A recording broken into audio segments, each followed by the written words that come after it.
Քո հրաշքն՝ ամեն օր ուղերձների շարք։ Ֆինանսական իմաստության խորհուրդներ։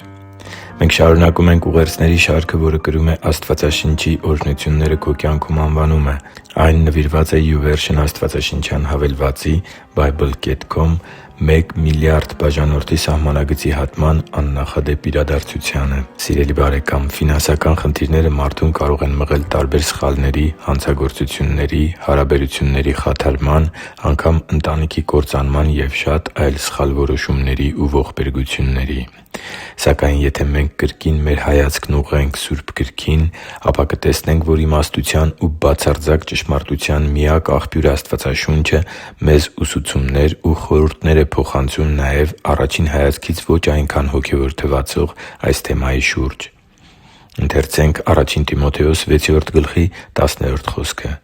«Որովհետև արծաթասիրությունը բոլոր չարիքների արմատն է, որին ձգտելով ոմանք հավատքից մոլորվեցին ու իրենք իրենց բազում ցավեր պատճառեցին» (Ա Տիմոթեոս 6.10)։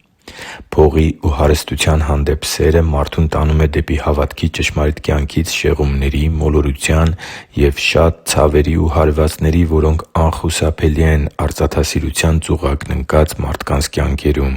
Փողասիրությունը մարդուն մղում է Տեր Աստծու պատվիրաններն անտեսելուն։ Արծաթասեր մարդիկ ֆինանսական որոշակի շահ ունենալու համար պատրաստ են լինում կեղծիքների ու խարդախությունների, կեղծ տվյալներ պետությանը տրամադրելուն և ակնհայտ սուտ տեղեկություններ պարունակող փաստաթղթեր ստորագրելուն։ Վերը բերված աստվածաշնչյան զգուշացումը շեշտադրում է ֆինանսական շահը Տեր Աստծու հետ մտերմության հարաբերությունից վեր դասելու վտանգների մասին։ Ֆինանսների առումով Աստվածաշունչը սովորեցնում է նաև ագահության, նախանձի և մամոնայի պաշտամունքի կործանարար հետևանքների մասին և վստահեցնում, որ Աստծուն ամեն բանից առավել սիրող մարդկանց համար Տերը հրաշալի մի խոստում ունի։ Եբրայեցիս 13.5 խոսքում կարդում ենք.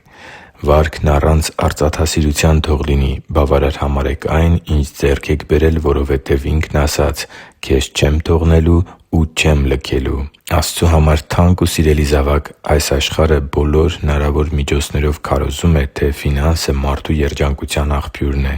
Քարոզում է ֆիլմերի ու գովազդների միջոցով, քարոզում է ապրանքների և ուղևորությունների գովազդների մեջ, ինչպես նաև քարոզում է մարդկանց միջոցով, որոնք մեր կողքին են և թեև ապրում են խարդախության ու ամբարշտության կյանքով, սակայն հաջողված են թվում այս կյանքում։ Անշուշտ, Աստվածաշունչը սովորեցնում է ֆինանսների կարևորության մասին, սակայն հանուն ֆինանսների Աստծու սրբության պատվիրանները վաճառելը հավասարեցվում է հավատուրացության։ Արծաթասիրությունից զգուշացումը Աստծու սիրո դրսևորումներից է։ Ընդունի՛ր այսօր Աստվածաշնչի այս կարևորագույն օրհնությունը և կտեսնես, թե ինչպես է Տերը Իր հոգատարությամբ շրջապատում քեզ։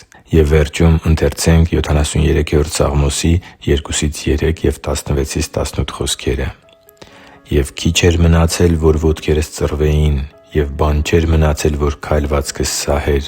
որովհետև նախանձեցի ամբարտավաններին՝ ամբարիշտների խաղաղությունը տեսնելով։